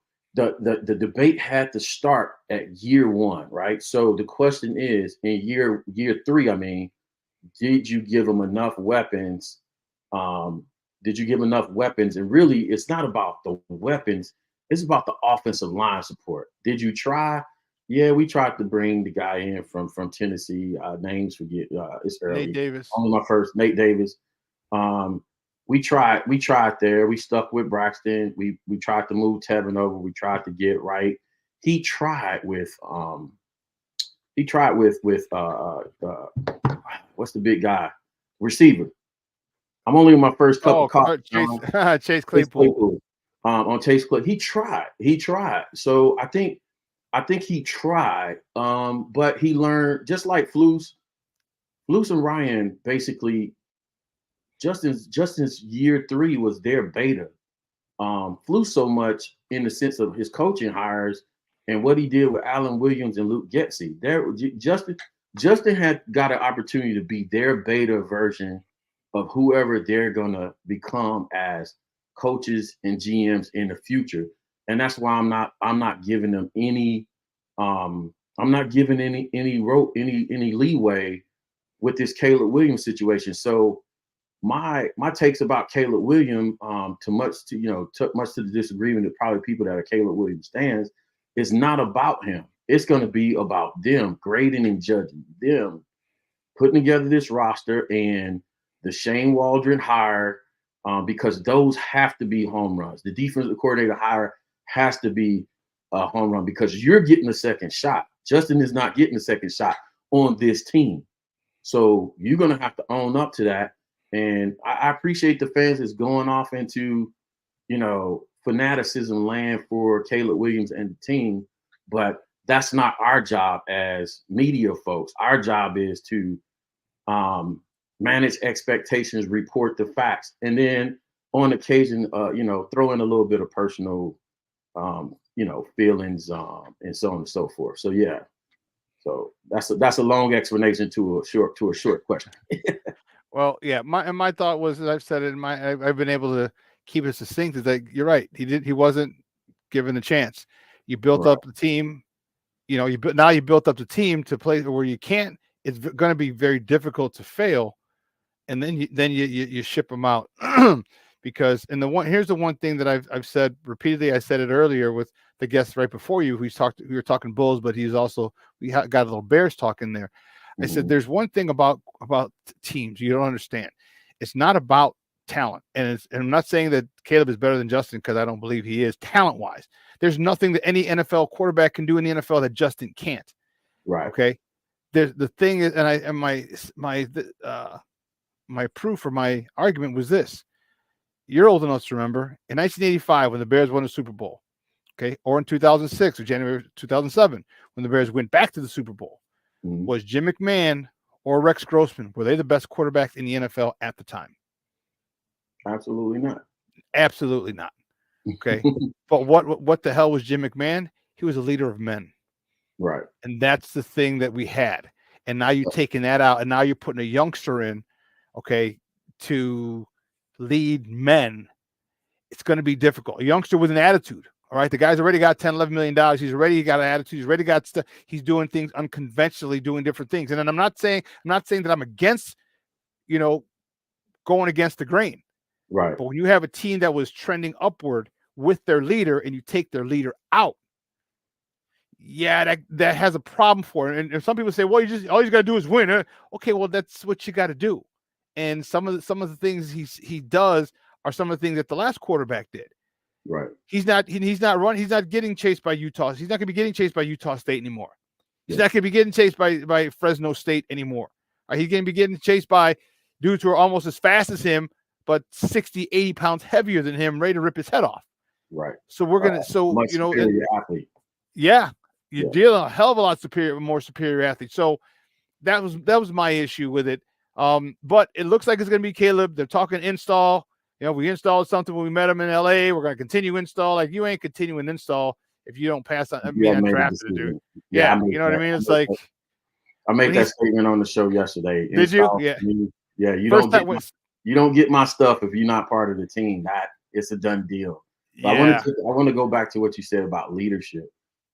Because I realize both of us probably have young followers, and not to say, young people can't be leaders, man. But if anything, I kind of hung my hat on, my entire life, from being the captain of a football team to being spotted early on as a young Marine and called out to be a leader from boot camp all the way through. It's not a given, bro. It is not a given. It's not a concept of born you're born with certain traits. As a leader, you're born with certain raw ability. Like I'll give you something I was talking to my son about last night, right?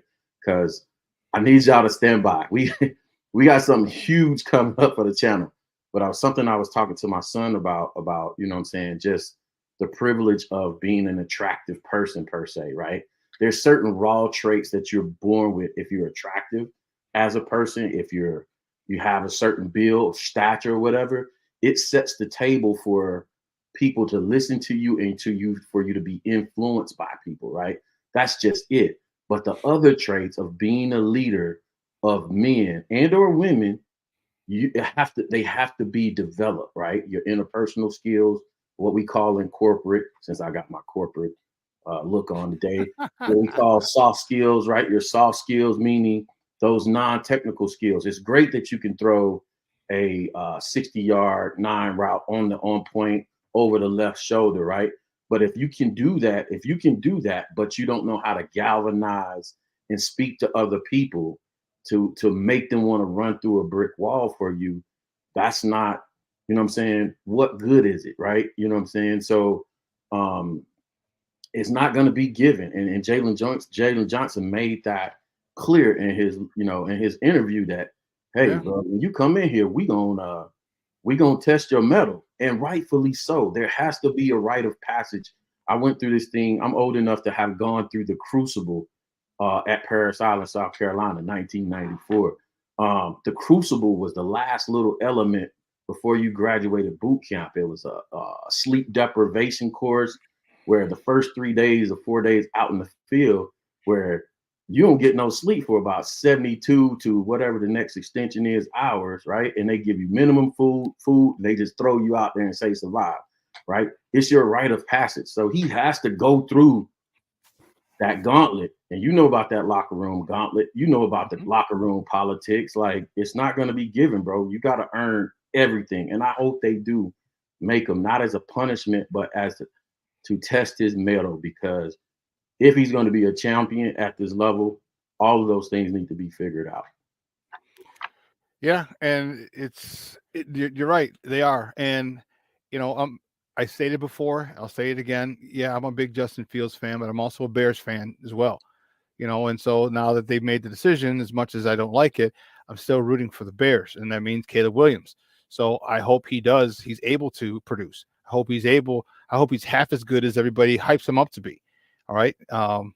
Because he's stepping into a situation that many people feel, myself included, that this is the best situation that a number one overall draft pick has ever stepped into. This is a team that won 7 games that could have won 10 games last year. Okay. This is a team that's got in the last, in the last 6 games, they're the number one defense, in the NFL.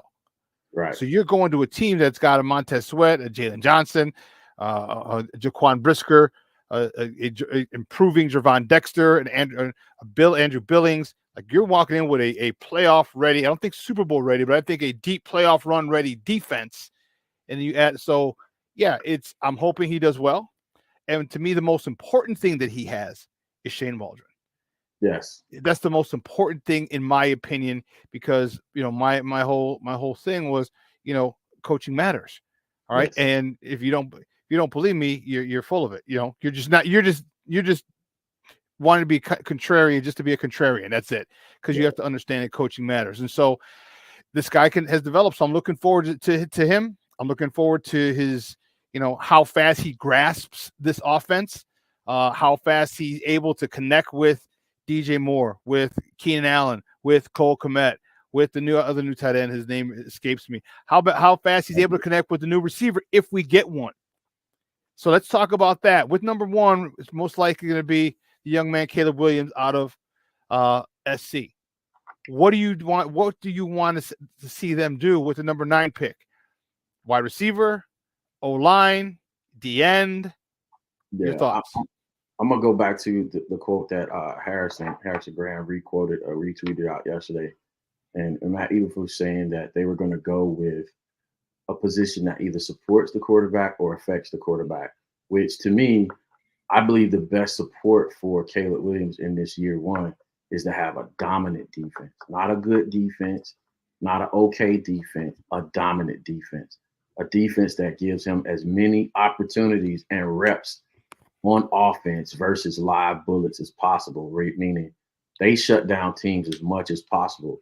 And so I'm hoping, for the benefit of the team, I'm hoping 9 turns into the option to give them both a more dominant or more, blue chip tackle or a weapon at wide receiver or edge or interior defensive line, right? So either you get a tremendous upgrade at center or tackle, wide receiver, interior defensive line, or edge, somebody that can be dominant in those forms. But I'm hoping that the first pick, regardless, is a dominant interior defensive lineman or edge rusher that can round out this defense and put him in position to in a short field.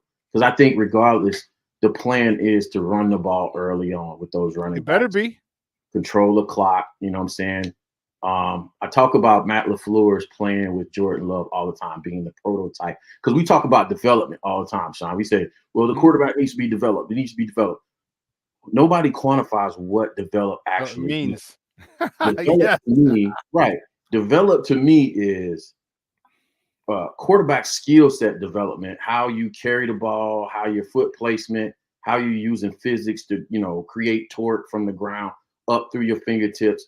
That all happens off season with your, with Quincy Avery and all those private quarterback coaches and all that other stuff, Jordan Palmer, right? But development, as far as the team's perspective is concerned, is what program do you have the quarterback on to slowly migrate him or introduce the offense to him over time. So the playbook is this wide.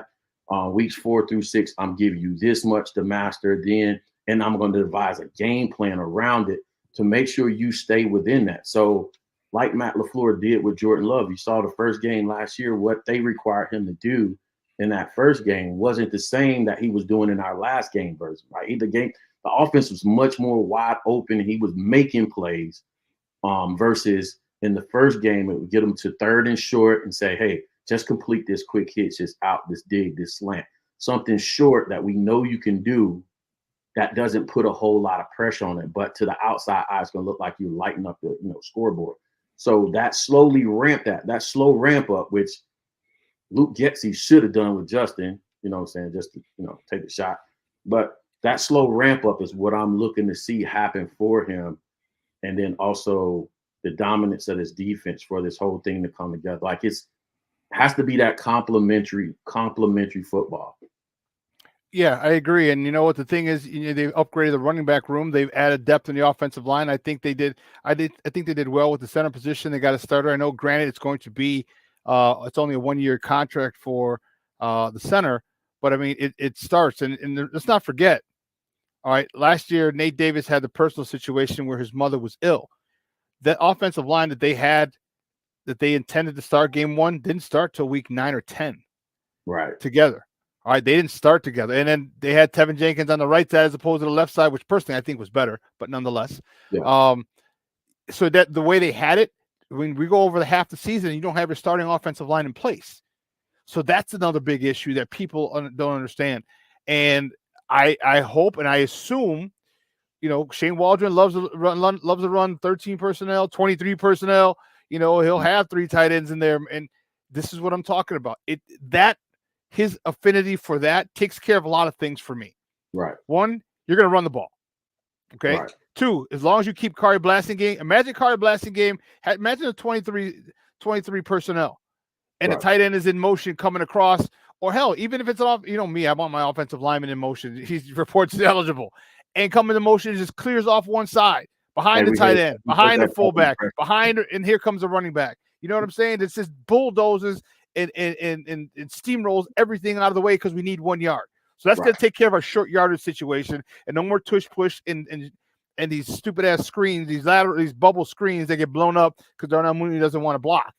Okay, but it's also going to create an identity, and it's going to create confidence in the quarterback, because what's going to happen is now all of a sudden you're going to fake. It's going to be a play action, and that tight end is going to leak out. The backside tight end is going to come across. The fullback might leak out. And now all of a sudden, now you don't know what to do. It is going to give his quarterback confidence by running the ball, pounding the ball, and like we know you can throw the ball. Mm-hmm. Slow your roll. He will get you there. Trust me. And if he's able to say, "Yeah, I trust you, coach," even if he only has 18 passes the first game or two, that's not the important thing. The important thing is they have to respect our run, and if they do, the quarterback most likely Caleb Williams will be able to pick people apart because you will be afraid of it. And that's and I hope that Shane Waldron takes that approach, pound it before you let him.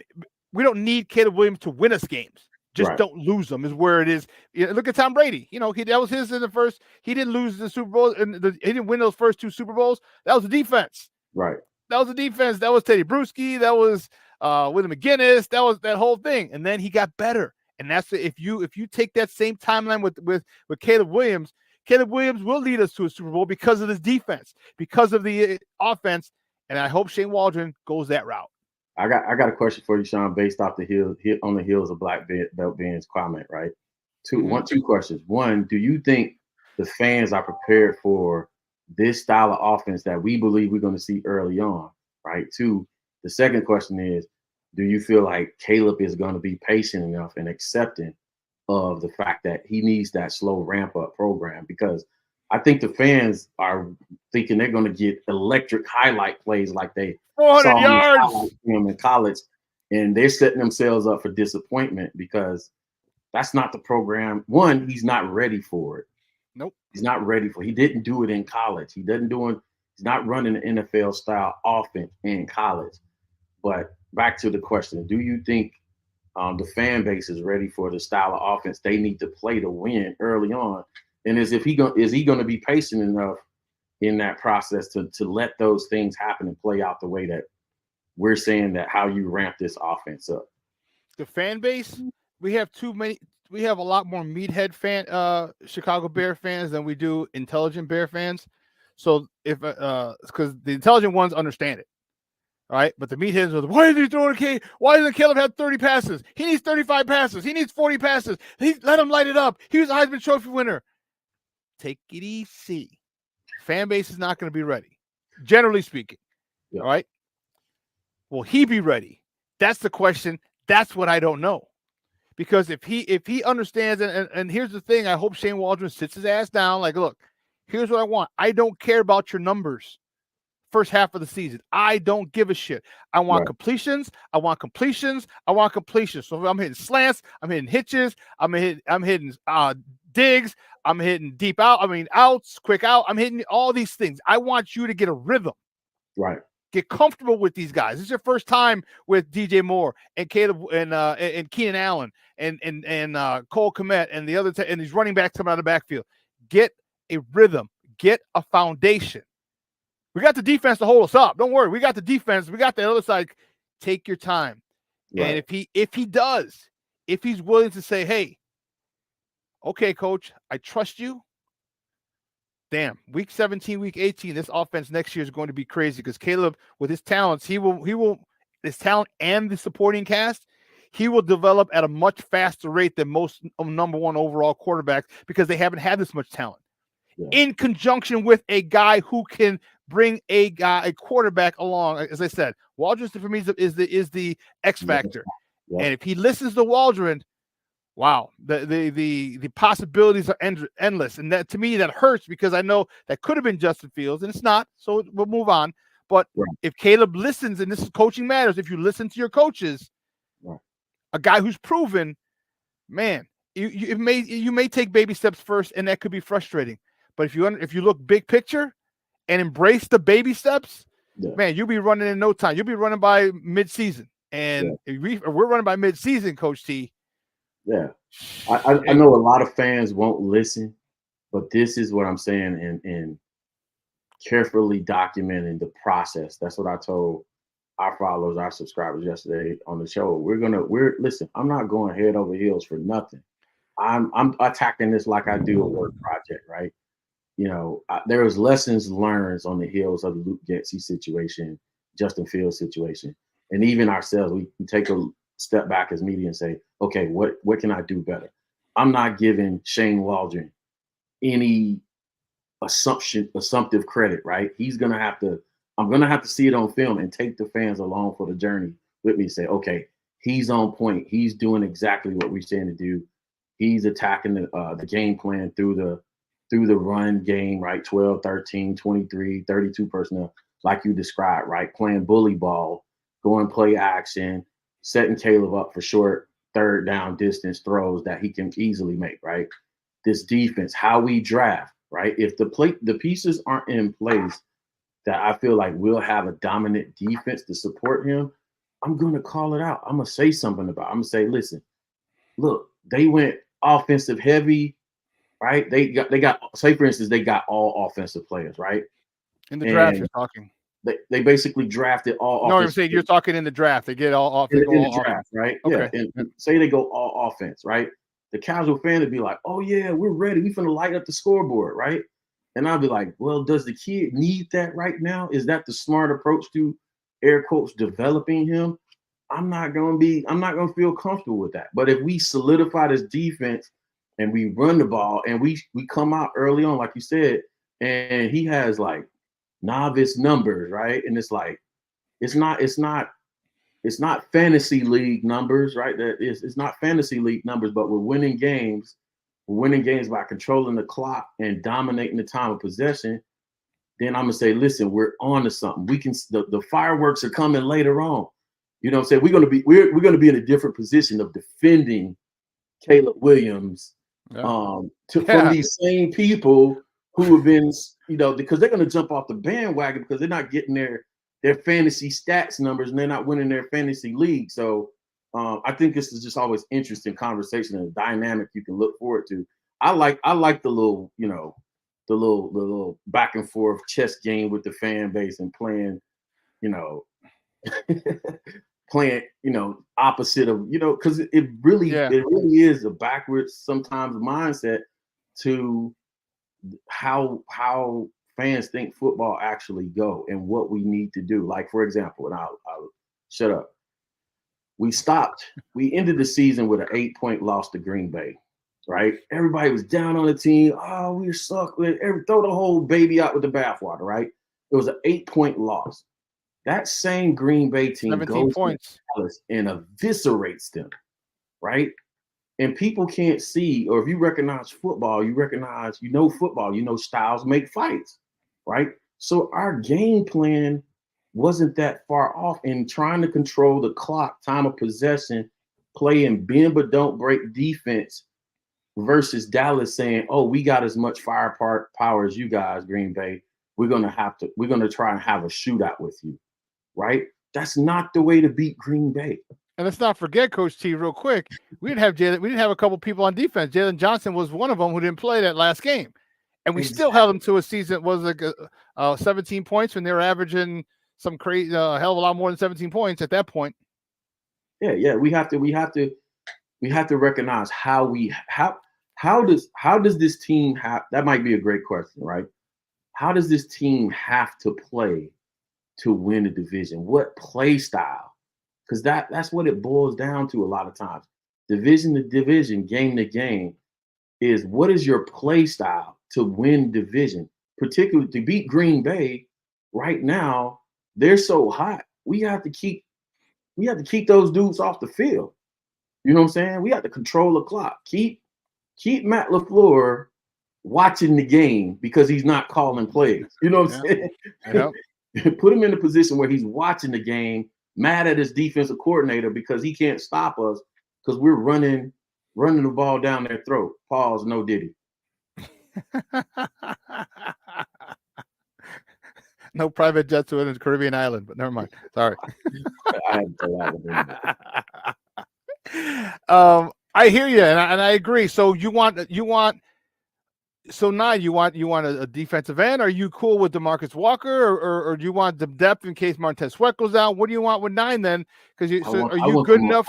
I want the most game-wrecking interior or exterior defensive lineman we can find, whether it's an edge or interior. Because I think what they did with Dexter last year, I don't know, towards the end of the season, I don't know if anybody noticed, they start moving him out to the outside as a pass rusher because he does have the ability to win pass rush moves on the outside. So even if we get an interior defensive guy that can be a game record, right, on third down, put your NASCAR package out there and let them eat. Yeah.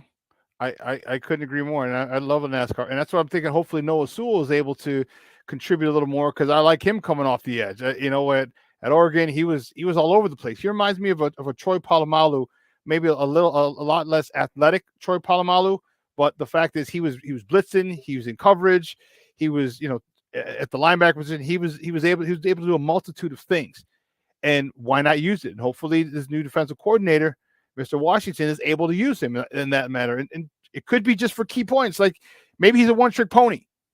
But damn it, so was Mark Anderson. And we got him a lot of money, got him a nice little contract just for being a one-trick pony as well. So you got to be able to use those one-trick ponies in the situation that they benefit the most. And if he does that, and the one thing I'm looking for, I'm looking to see the development of this defensive line. Coach Washington, at D-line coach, has a crazy reputation.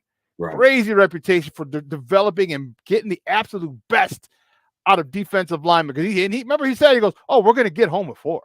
Well, we ain't going to have the blitz. We're going to get home with 4." Right. And I mean, he said that not confidently, defiantly. I double dog you tell me we ain't getting home with 4.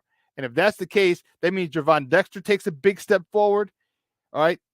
It means he's, Walker, Zach Pickens, man. I mean, and I want to see him take a step. If he takes a step forward like Dexter did last year, wow. Pickens and Dexter, right? Yeah, I'm okay because I'm okay with that and not getting a stud defensive end because next year's D end class is going to be deep, and I can wait another year. All right, me personally, Coach, I say get him a wide receiver because I don't know how long Keenan Allen's going to be here. He's 32 years old. Right. Well, I should say he'll be 32 next month. And, another year, 2. Okay, cool. But Caleb's going to be here a lot longer than 2 years. So I need someone for him to develop with. So I'd say a wide receiver because there's going to be. Which wide receiver, though? That's the thing.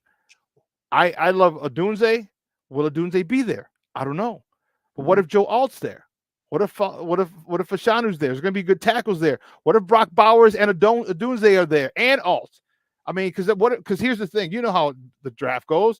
Someone's going to be crazy enough to jump up to take J.J. McCarthy, and that pushes everybody down a spot. Right. And it looks like we're already going to take Caleb is what it looks like. So that's the one spot. All right, you got Caleb, you have Drake May, you have Jaden Daniels, and if someone jumps up and takes J.J. McCarthy, that's one. And let's not forget Marvin Harrison Jr. and then Malik Neighbors. Okay, maybe a Jared Verse. That's 7 picks already, and we still have guys on the board that we want.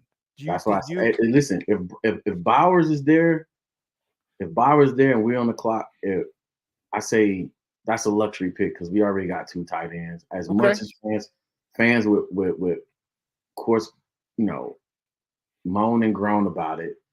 Trade out because that means you have offensive linemen and defensive linemen still behind them, and you can still get a wide receiver, O lineman, a D lineman. You can still beef this team up significantly versus taking a guy that would be a luxury pick. Because although Shane likes to use 13 personnel, like again, that's like putting the rims on your car and tinted windows, and you don't have a functioning engine, right? You have to make sure there should be no question marks on that offensive line after this draft.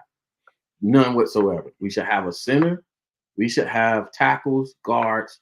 If you make this move from Justin Fields, sure up things for this guy and make sure that the engine of this offense is functioning, flowing, and able to perform whatever, hold up in 5-man protection. And then he could pull this off. I believe. Let me ask you a question then. Go ahead. How crazy would you be if he said, you know what, bump every Mother Hubbard in here. I'm taking JPJ with number 9. Would you be okay with that? Because that would shore that thing up that's it. Now I would be, I'd be okay with it, but it's like, man, it's like I'm trying to draw an analogy, a comparison for what it feels like. It's like I'm a business person, right? I'm a chess player also. I like the win-win. I like the gamesmanship of you understanding the game of the NFL draft, recognizing having your board racked and stacked the way it should be, and say, I can get JPJ here. If I still trade back, I can go 2 for 1. I can get a Byron, what's his face, the defensive lineman, or the edge, right? The edge from Alabama. I can get one of those game wrecking players, right? And I can still get JPJ here, right? It's still let's not throw the whole reason why we wanted him to keep Justin Fields out the door. The idea was to haul a trade back. Well, you're not getting a haul, but at least still build the roster and the team the way you should. And then, mind you, next year, this is why next year, super lofty expectations if they're able to accomplish what we expect them to this year, because next year we got 8 picks. So if you can get a star defensive, offensive lineman, or an offensive weapon out of this draft, and one of those players be JPJ, and one of them be a superior edge or interior defensive lineman, right? You plug 2 major holes, and you got Keenan Allen for this year. Well, you got 8 picks next year. You can say, hey, Keelan might come through and be like, hey, I want more money, I want extension, all this other stuff. You be like, yeah, Keenan, it's been cool and all, but nah, we good. We gonna go ahead and draft this young kid. You know what I'm saying? So, yeah. Okay. Yeah, I would think you draft a receiver and you get one later, because this is so deep. Because and let him sit under DJ Moore and Keenan Allen. I mean, you talk about, there's a level of learning that you get from being around great players. Right. And whoever we get might not be a star like Keenan Allen or DJ Moore, but he might be a key third down guy. He might turn himself into, because Keenan Allen's a great guy in finding holes in zones. So you might get a 4th or 5th round pick, or it could be Tyler Scott, or it could be Bayless Jones, who because of his speed, people are scared of him, but now he's able to sit down and find the holes in the zone and getting the ball into their hands. Yeah. That's scary as anything. So that's a key component right there, Shawn, you mentioned. And somebody brought this up the other day, and I was like, I didn't think about it that way. Keenan Allen could be Caleb's kind of Travis Kelce, right? And I know he doesn't play tight end, but y'all stay with me here. Yeah, his Gronk, his Kelce, I get you. What Kelce does for Patrick Mahomes, a lot of people don't recognize, and Patrick and Travis both said this. Travis is so good at reading coverages that, like you said, he knows when it's whatever coverage it is, zone it is, they may have this route on, but Travis will go and just sit in the hole of that zone. Yep. And Patrick just knows, hey, look off and throw Travis the ball. Yeah. And we look at that as, oh man, he's reading those coverages. He's breaking down the defense. No, they have a thing. They have a thing where Patrick is looking off Travis and coming back to him with his eyes and throwing to him, because he knows Travis knows where the zone is and knows where to sit down in, like you mentioned, the holes. And Keenan Allen can be that guy for Caleb for a few years. And also, I don't know that DJ maybe on that, because that's the next level. That's next level. So DJ might not be there yet, but Keenan could probably, hey, this is how I do it. And he could bring the rest of the guys along, like, this is how I do it. You know what I'm saying? So there's a good handoff there for you, or like kind of leadership or baton handoff thing that they can do right there. And I also like the fact that, let's not get it twisted, DJ Moore can still learn from Keenan. I mean, DJ Moore is a legit vet.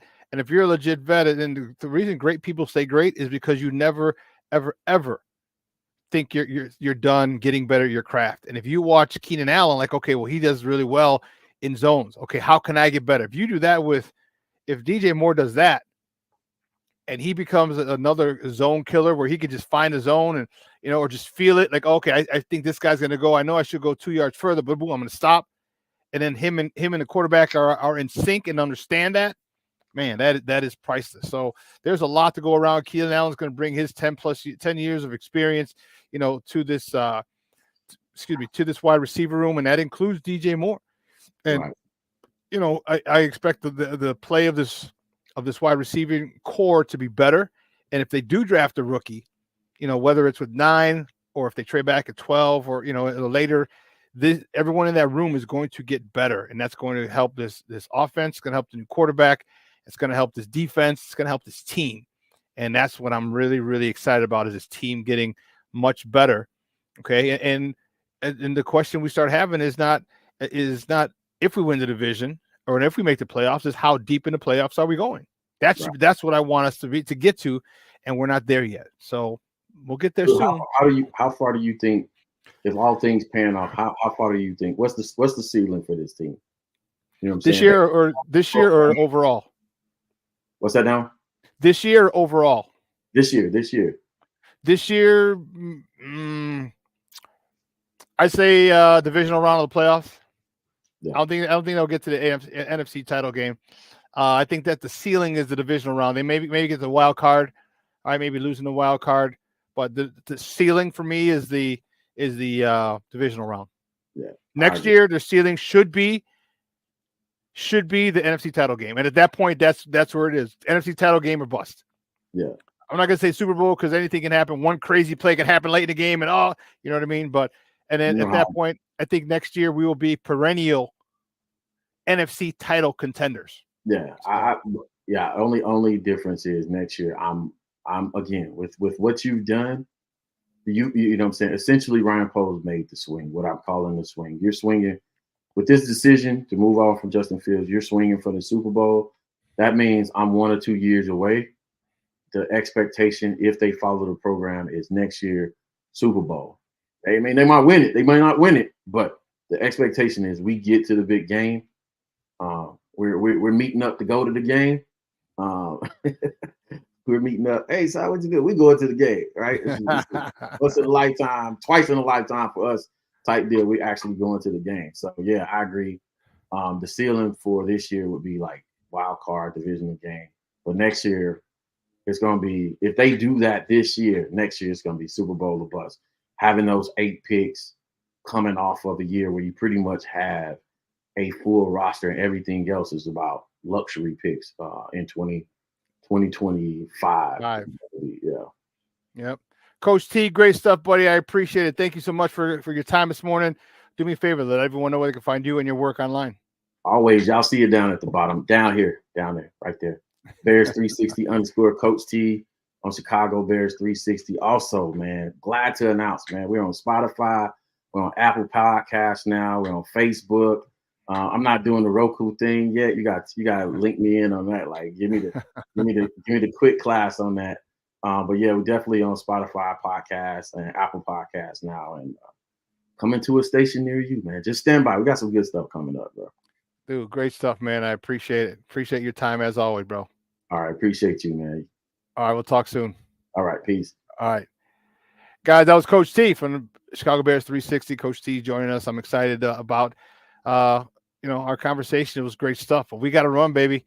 We got to run. That 2 hours is come and gone. I want to thank my guys, Adam Shalafu, for coming on, talking Bulls and little Bears with me. And I want to thank Coach T for coming on talking Bears with me. So listen, I gotta take off. It's Wednesday. I gotta go pick up the warden from CrossFit. But have a good day. All right, we're gonna replay this at 6:00 tonight. So you can check it if you missed any part of it. You can check it out at 6:00 tonight. Have a phenomenal day. The White Sox home opener is tomorrow. The Cubs opener is tomorrow. They're in Texas playing the Rangers. Their home opener is next Monday. Okay, so enjoy this weekend. If you're a baseball fan, your season is here. All right, get ready to enjoy it. It's a long one, but it's here. If you're a Cub fan, you have a lot more to be excited than the Sox fans. But hey, at least go to baseball games, I guess. They got good food there. They got new stuff at Sox Park, so we'll be able to check that out. So for everyone here at Sports Zone Chicago, Elliot Baez, our executive producer, Clarence Council III, our social media guy, my co-host and absentia Maya Akai. I'm your boy, the SuperBack, Shawn. Sierra. Guys, have a phenomenal show. Have a phenomenal day. Rest of the day. All right. And I will see you on Friday. I am out.